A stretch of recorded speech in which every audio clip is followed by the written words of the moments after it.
इस सीजन कुछ एपिसोड थे बड़े डार्क और कुछ थे बड़े लाइट, पर बेस्ट कौन सा था?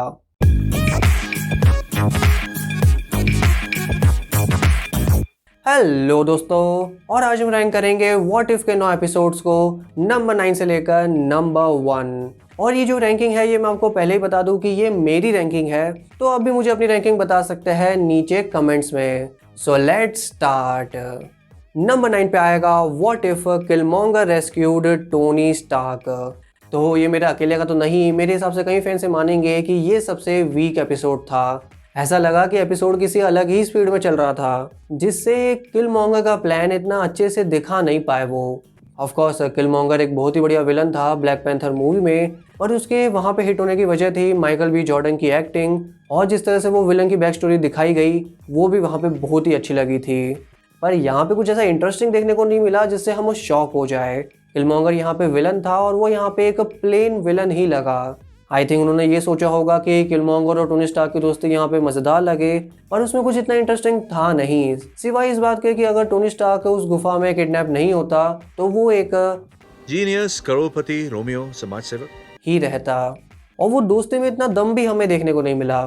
बाकी एंडिंग भी यहाँ पे इतनी डेफिनेट नहीं थी। मैं मानता हूँ कि बाकी एपिसोड भी इतने अच्छे से एंड नहीं किए गए थे, एक क्लिफ हैंगर छोड़ा गया था, और इसको तो कुछ अजीब पॉइंट पे ही एंड कर दिया जिसका कोई मीनिंग भी समझ नहीं आया।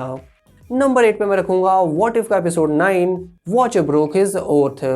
मैं जानता हूँ में से कई फैंस इसे नंबर 8 से ऊपर ही रखेंगे, पर मेरे लिए इसमें बस एक्शन ही एक्शन था, और इन सब हीरोज को ज्वाइन करना मुझे लगा कि ये बस एक फैंस को खुश करने की ट्रिक थी।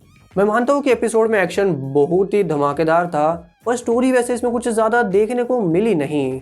कई फैंस से बोलेंगे कि भाई ये तो फाइनल एपिसोड था तो इसमें एक्शन ही तो होगा, पर दिक्कत यही लगी मुझे कि मुझे इसकी ज़रूरत ही नहीं दिखी कि क्यों इन सब हीरोज़ को साथ में लाना है। वो सारे एपिसोड जिसमें एक ही सिंगल यूनिवर्स की स्टोरी थी वो मेरे हिसाब से व्हाट इफ के कॉन्सेप्ट में काफ़ी अच्छे फिट बैठ रहे थे, पर अगर वो ये मल्टीवर्स ना भी ज्वाइन करते तो मेरे हिसाब से काम चल जाता। वैसे मैं आपको ये आगे बताऊंगा कि क्यों सिंगल यूनिवर्स की स्टोरी मुझे यहाँ पे ज़्यादा पसंद आई। नंबर 7 पे है what if captain Carter becomes the first avenger. ये एपिसोड में हमने देखा कि अगर स्टीव की जगह पे पैगी कार्टर सुपर सोल्जर बन जाती तो क्या होता। एक सिंपल सा चेंज और एक सिंपल सी स्टोरी। तो मेरे इसके बारे में कोई नेगेटिव पॉइंट तो नहीं है, सिवाय इस चीज़ के कि ये captain America the first Avenger की कॉपी थी, सिर्फ एक चीज़ को उन्होंने यहाँ पे चेंज कर दिया। और देखने से लग ही रहा था कि ये पायलट एपिसोड था, यानी वो एपिसोड जो इसलिए बनाए जाते हैं ताकि वो स्टोरी के कॉन्सेप्ट को एक बार चेक कर सके, एक बार उसे एक एपिसोड में यूज़ करके। और उस हिसाब से उन्होंने एक सिंपल सी स्टोरी सोची होगी जो हमें यहाँ पे देखने को मिली। बस अब कभी हमें हेली एटवेल लाइव एक्शन में देखने को मिल जाए कैप्टन कार्टर बनते हुए तो क्या बात। नंबर 6 पे मेरी लिस्ट में है what if world lost its mightiest heroes.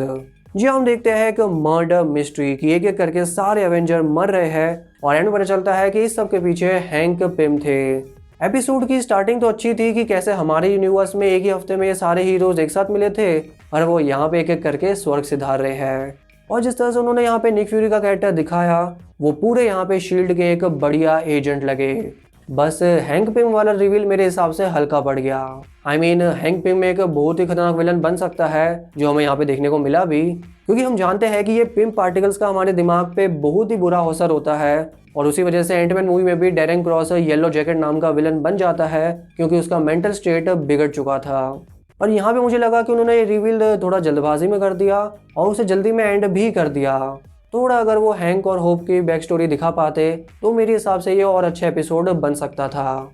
और मैं यहाँ पे एपिसोड के नेगेटिव बातें इसलिए कर रहा हूँ ताकि मैं ये जस्टिफाई कर सकूँ कि मैंने इसे अपनी रैंकिंग में पीछे क्यों रखा है। मैं ये नहीं कह रहा कि एपिसोड बुरे थे, मुझे तो सारे एपिसोड अच्छे लगे, पर रैंकिंग में यही होता है कि आप पीछे के एपिसोड के बारे में नेगेटिव बातें पहले करते हो ताकि ये समझ आ सके कि क्यों मैंने उन्हें नीचे रखा है। नंबर 5 पे मेरे हिसाब से है व्हाट इफ अल्ट्रॉन वॉन। यहाँ हम देखते हैं कि अगर अल्ट्रॉन को अपनी बनाई विजन की बॉडी मिल जाती तो क्या विनाश हो सकता था। बेसिकली एपिसोड बहुत ही अच्छी स्पीड में चला, अल्ट्रॉन का विलन रूप भी बहुत ही बढ़िया लगा, और वॉचर का हीरो अवतार भी देखने लायक था। पर एक चीज़ जो मेरे हिसाब से यहाँ पे वो चेंज कर देते तो ये ज़्यादा बेहतर एपिसोड बन जाता कि अगर हमें यहाँ पे अल्ट्रॉन वर्सेस अवेंजर्स की फाइट देखने को मिल जाती। उनको जल्दी से निपटाना मेरे हिसाब से एक जल्दबाजी थी, क्योंकि एज ऑफ अल्ट्रॉन में भी यही सवाल था कि विजन कितना पावरफुल है, तो अगर वो यहाँ पे वो फाइट दिखाते तो हमें समझ आता है कि अल्ट्रॉन यहाँ पे कितना खतरनाक विलन हो सकता था अगर उसे विजन की बॉडी मिल जाती, क्योंकि वो माइटीएस्ट अवेंजर्स को भी हरा चुका होता। थैनोस वाला सीन में समझ सकता हूँ कि उन्होंने कॉमेडी के लिए यूज़ किया, पर अगर यहाँ पे अवेंजर्स वर्सेस अल्ट्रॉन और बाद में अगर गार्डियंस वर्सेस अल्ट्रॉन भी देखने को मिल जाता तो मेरे हिसाब से यहाँ पे फैंस के इमोशन और भी ज़्यादा अच्छे से निकल के आते। लेकिन जो यहाँ पे साइड स्टोरी थी हॉकआई और ब्लैक विडो वाली, वो मेरे हिसाब से बहुत ही अच्छे से दिखाई उन्होंने। दोनों ही कैरेक्टर मुझे यहाँ पे बहुत ही पसंद आए। और एक और चीज़ है कि अगर अल्ट्रॉन की आवाज़ जेम्स स्पेडर सर देते तो ये एपिसोड अलग ही लेवल पे चला जाता मेरे हिसाब से।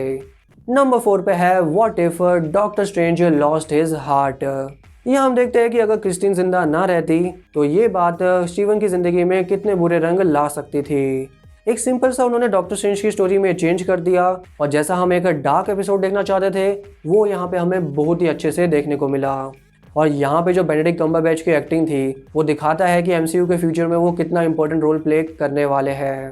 और एक जो उन्होंने लव स्टोरी भी दिखाई एक डार्क ट्विस्ट के साथ, वो ये भी दिखाता है कि स्ट्रेंज की स्टोरी आगे कितनी स्ट्रेंज बनाई जा सकती है। नंबर 3 पे मैं रखूंगा what if T'Challa becomes star Lord. ये चैडविक बोसमैन सर का उनके देहांत के बाद उनका लास्ट एमसीयू अपीयरेंस बन गया।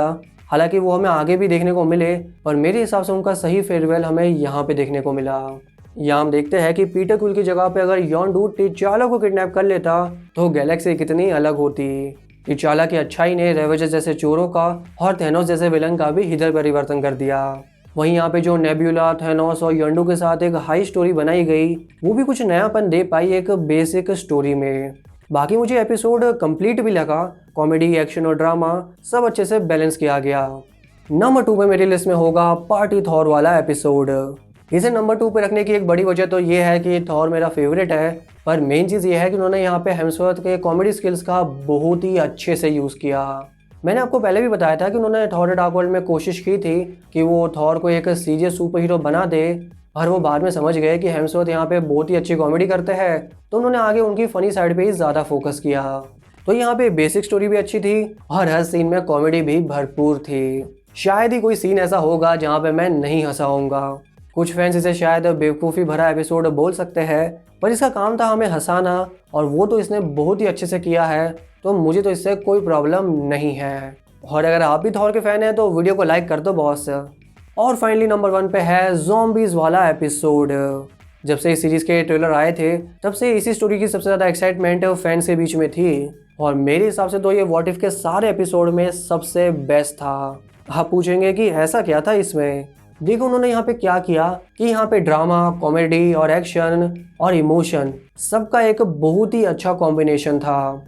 चाहे वो स्पाइडी हो या वास्प, वो सारे कैरेक्टर जो मेरे एमसीयू के टॉप 10 के फेवरेट में नहीं आते, वो सही बोले तो मेरे यहाँ पे दिल को छू गए।